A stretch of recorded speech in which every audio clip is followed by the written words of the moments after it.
Tuhan bersamamu. Dan bersama rohmu. Inilah pewartaan Injil suci menurut Santo Yohanes. Dimuliakanlah Tuhan.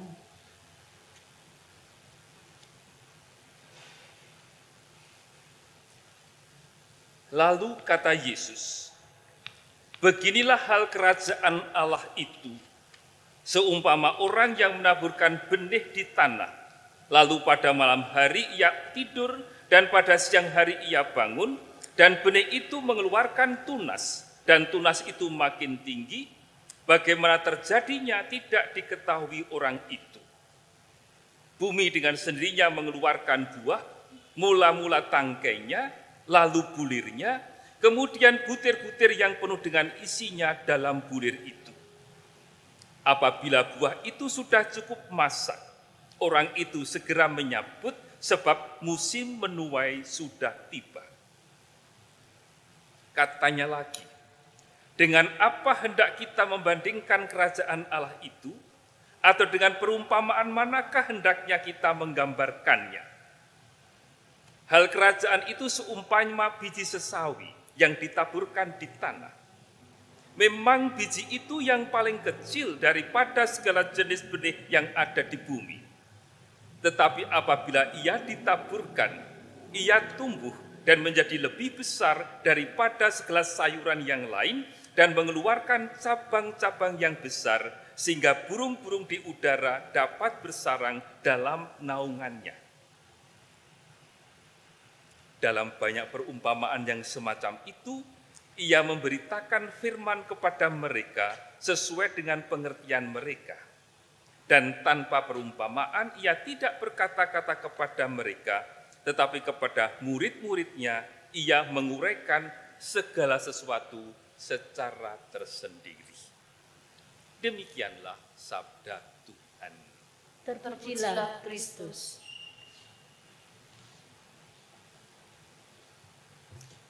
Para saudara sekalian dimanapun Anda sedang berada, kita mulai dengan bacaan pertama yang diakhiri dengan kata-kata demikian.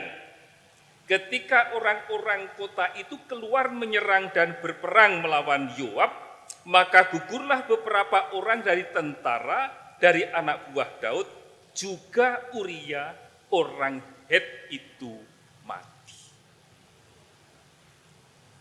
Para saudara sekalian, kisah Daud dan Batseba merupakan kisah yang amat populer.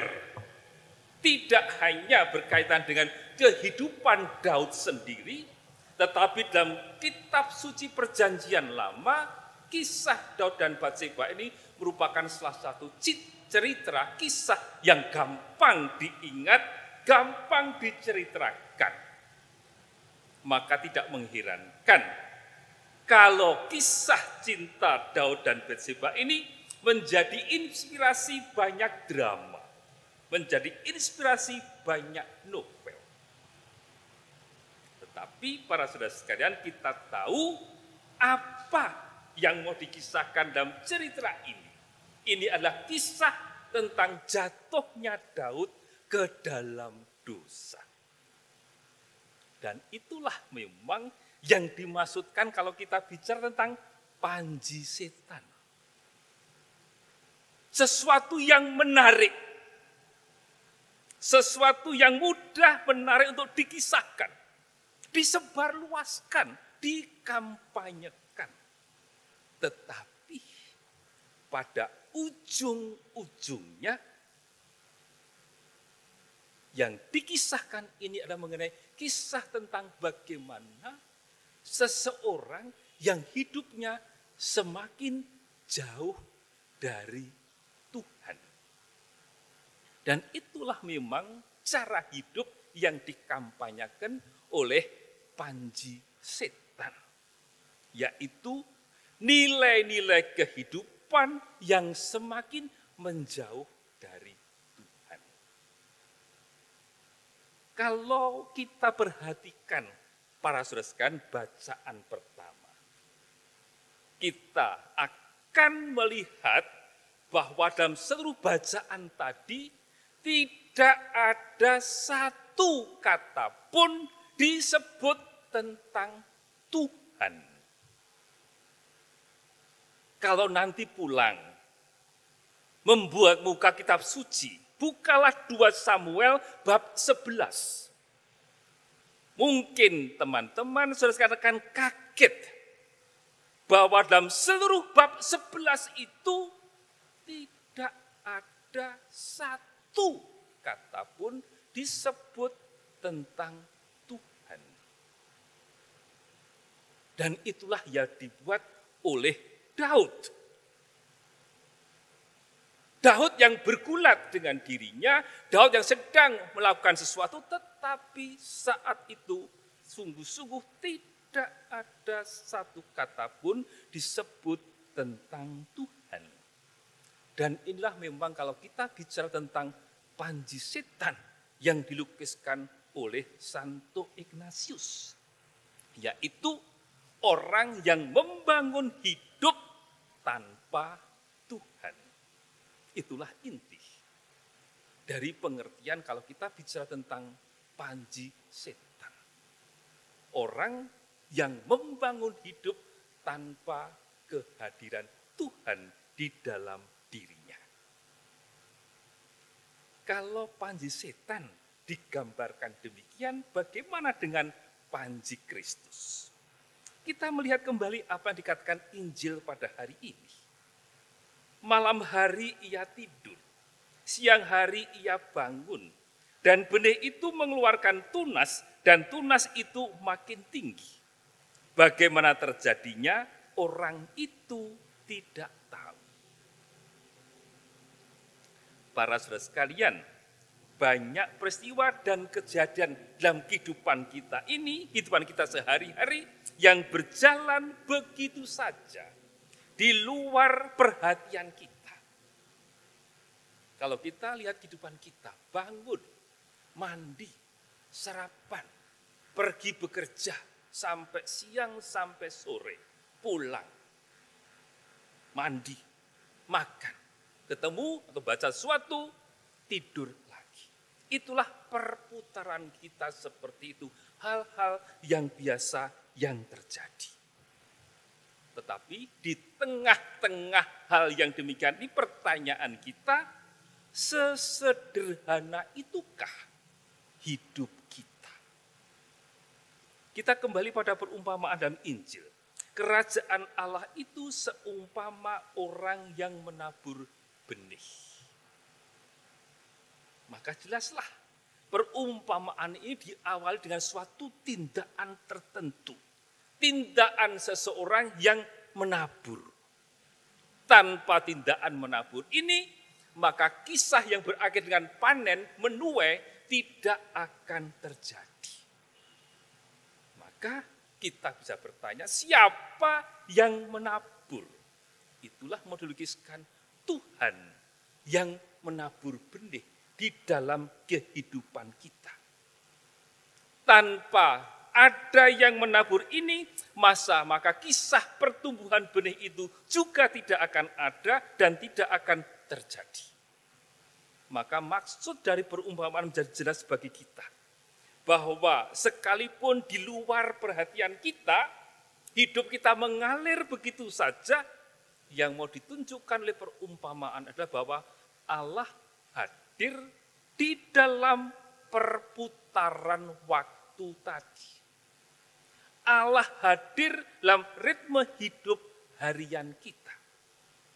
Allah hadir juga di waktu-waktu yang kita abaikan, yang tidak kita perhatikan. Maka jelas bahwa Allah tidak membiarkan benih yang ditaburkan itu mati. Allah merawat apa yang ditaburkan sampai pada puncaknya, yaitu saat menuai, saat panen. Oleh karena itu para saudara sekalian, kalau kita berbicara tentang panji Kristus, sebenarnya kita sedang bicara tentang nilai-nilai kebaikan yang ditabur oleh Allah di dalam kehidupan kita. Nilai-nilai yang tumbuh dalam perjalanan waktu, sekalipun tidak kita perhatikan, tidak kita sadari, tetapi Allah merawatnya. Supaya benih yang ditaburkan itu akan sampai pada puncaknya, yaitu masa panen. Oleh karena mungkin benih yang ditaburkan Allah dalam diri kita itu tidak menciptakan drama. Tidak menjadi inspirasi sebuah novel. Tidak menjadi sebuah cerita. Tetapi benih yang ditaburkan Tuhan itu tetap tumbuh dalam sepi, dalam diam.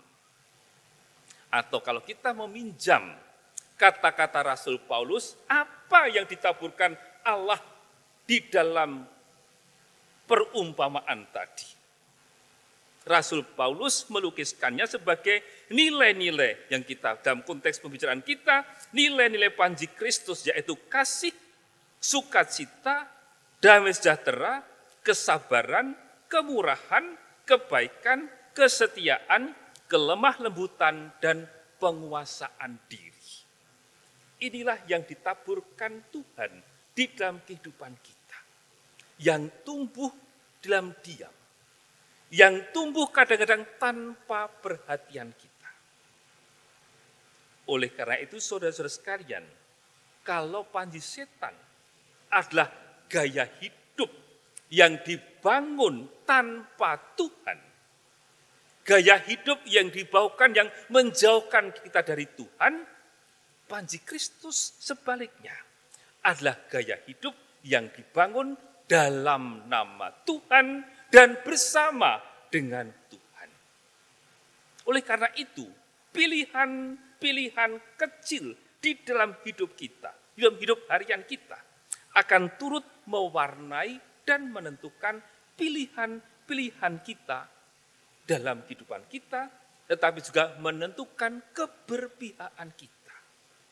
Apakah kita berpihak pada panji Kristus, ataukah kita berpihak pada panji setan?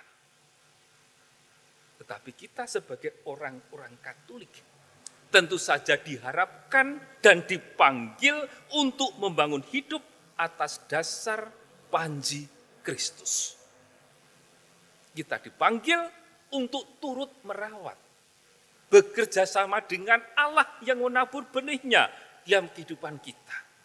Agar pilihan-pilihan kita, pergulatan-pergulatan kita akhirnya akan memihak kita, membuat kita berpihak pada panji Kristus. Maka malah kita mohon rahmat dalam Ekaristi ini, supaya dengan perantaraan Santo Ignatius, yang kita rayakan 500 tahun pertobatannya, juga membantu kita untuk bertobat setiap hari. Supaya dalam pilihan-pilihan kita, kita selalu memilih panji Kristus.